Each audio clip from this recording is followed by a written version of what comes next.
बिस्मिल्लाहिर्रहमानिर्रहीम अज़बिल्लाहिमिनश्शैतानिर्रजीम।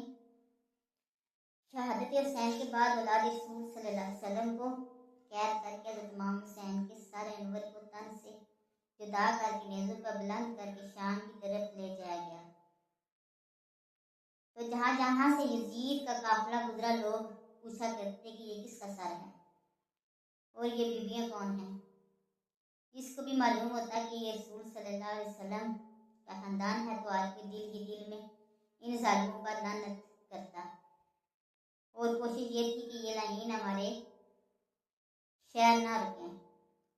वैसे ही चलते चलते जब यजीद का काफिला गर्दान तक पहुंचे तो वहाँ लोग पहले से ही बाखबर हो चुके थे और यजीद ने अल्लाह के रसूल के नवासों को कत्ल किया है और आले मोहम्मद को कैद करके यजीद के पास ले जा रहे हैं। लोगों ने अपने शहर के दरवाजे बंद किए हुए थे।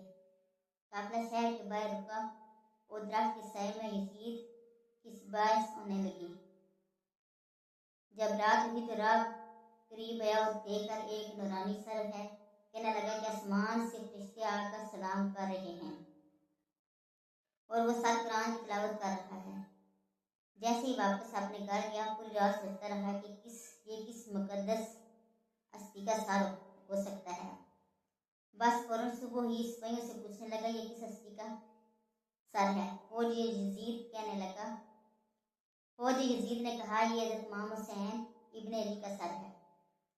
तो इसने पूछा कौन हुसैन इब्न अली। शिमर कहने लगा हुसैन फातिमा का बेटा, मोहम्मद सल्लल्लाहु अलैहि वसल्लम का नवासा। वो छीन कर जमीन पर बैठा और कहने लगा कितने बदबख्त हो, अपने रसूल के ही नवासे को कत्ल करके आए हो। ये औरतें कौन हैं। शिमर कहने लगा ये रसूलुल्लाह सल्लल्लाहु अलैहि वसल्लम की नवासियाँ हैं और बेटियाँ हैं। वो रो के कहने लगा ऐ शिमर, मुझे इस मुकद्दस सर को एक रात के लिए दे दो।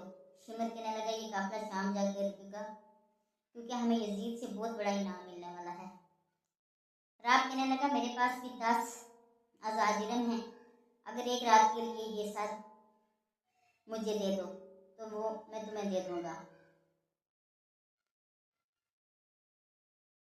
सब आपस में इस्लाम मशवरा करने के बाद इसके पास आए और कहने लगे ठीक है, एक रात हम यहाँ ही रुकते हैं। फिर आखिर इन जालिमों को 10 आज़ाद दिरहम देकर राह बदर सैयदना इमाम हुसैन अलैहिस्सलाम का सर लेकर अपने घर आया और एक पत्थर पर रखकर इस सर को रखा और जार उतार होने लगा। इतने में सैयद हुसैन का सर से आवाज़ आई कि राब याद कर जब तू औलाद की दुआ करवाने के लिए मेरे नाना के पास आया था और तुम्हारे मुकद्दर में औलाद नहीं थी। मैंने अल्लाह से दुआ की कि अल्लाह ने तुझे 7 बेटे अता किए और तुमने कहा था एक मरतबा मेरे घर आना। ऐ राब, आज मैं हुसैन सर देकर आ गया हूँ। बस जैसे ही हज़रत सैयदना हुसैन के सर से ये आवाज़ सुनी तो राब जोर जोर से रोने लगा और कहने लगा है मेरे आका हुसैन, मुझे माफ़ कीजिए। अगर मुझे मालूम होता तो मैं भी आपके कदम पर कुर्बान होता। हज़रत सैयदना हुसैन ने फरमाया राब, अल्लाह की मर्जी ये है क्योंकि अल्लाह का दीन मेरे खून से जिंदा आना था। पूरी रात वो मौला हुसैन के सर से गुफ्तगू करता रहा। जब सुबह का वक्त करीब आया तो राब ने सोचा कि मैं मौला हुसैन का सर वापस कैसे करूं।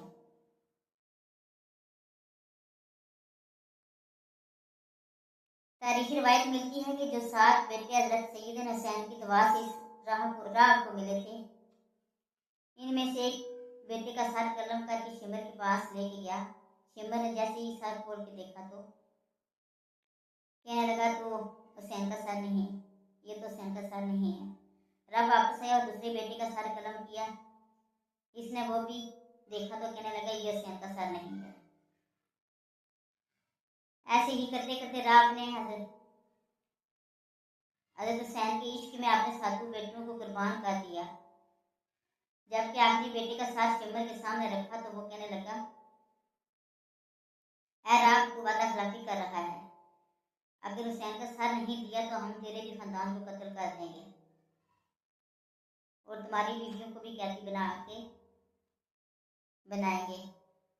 बस जैसे ही वापस वो अपने घर पहुंचा तो उधर सैयदना हुसैन अलैहिस्सलाम के सर से आवाज़ आई, ऐ रब अपने सारे बेटों के सारे इनके जिस्मों के साथ रख दो, अल्लाह की करम से तुम्हारे सारे बेटे जिंदा हो जाएंगे और मेरे सर को उठाओ और फौज की इज्जत के हवाले करो, क्योंकि यही अल्लाह की मर्जी है। हमेशा हम तक पहुंचना है, हमें इज्जत तक पहुंचना है और हर गली हर बाजार से गुजर का कुरान की तिलावत सुनानी है। मेरी बहन ज़ैनब को खुतबे देने हैं और एक बाजार से गुजरते हुए इस्लाम की तबलीग करनी है। तो बस राह ने अपने तमाम बेटों के सारे के जिस्मों पर रखे तो अल्लाह की तरफ से वो सारे बेटे जिंदा हो गए। राह होता हुआ सैयदना हुसैन का सर अनवर लेकर फौज यजीद के हवाले करता है और कहता है, कितने बदबख्त हो तुम लोग जो अपने रसूल के नवासे को कत्ल करते हो और इनकी बीवियों बेटियों को कैद करते हुए इन पर जुल्म डालते हो। तुम्हारा ये जुल्म क़यामत तक तुम्हारे लिए लानत बन जाएगा। नाज़रीन किरामी, आज भी इस पत्थर से खून निकलता है जिस पत्थर पर सैयदना हुसैन के सर अनवर को रखा गया था, क्योंकि शहीद नहीं मरता और खून नाहक कभी नहीं छुपता।